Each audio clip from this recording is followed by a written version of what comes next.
క్రితం నెలలో 26వ తారీఖున ధ్వజస్తంభం ప్రతిష్ఠించాము.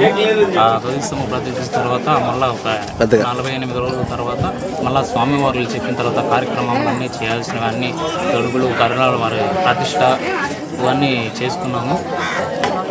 సత్యాత్మతీర్థ మహాస్వాముల వారి అనుగ్రహం చేత ఈ యొక్క కార్యక్రమము వైభవోపేతముగా జరిగినది.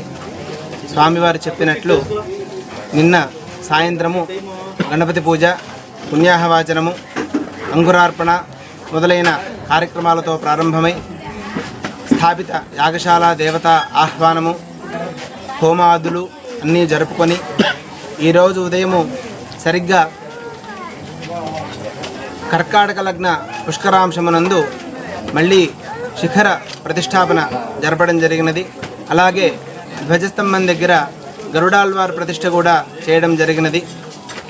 అందువలన ఈ యొక్క వైభవోపేతమైన కార్యక్రమంలో ఈ గ్రామం అంతా కూడా విశేషంగా పాల్గొన్నారు. వీళ్ళందరికీ శ్రీదేవి భూదేవి సమేత చెన్నకేశవ స్వాముల వారి అనుగ్రహం సంపూర్ణంగా కలగాలని, ఇలాగే ఇటువంటి కార్యక్రమాలు మన ఎల్లు శ్రీనాథ్ ఎన్నో జరపాలని కోరుకుంటూ సెలవు తీసుకుంటున్నాం. శ్రీమాత్రే నమః. నుడుముసలి గ్రామంలో వెలిసి ఉన్నటువంటి శ్రీ శ్రీదేవి భూదేవి సమేత చెన్నకేశవ స్వామివారి దేవస్థానమునందు క్రితము ఏప్రిల్లో 26వ తేదీన ధ్వజస్తంభ ప్రతిష్టాపన కార్యక్రమం పూర్తి చేసుకున్నాము.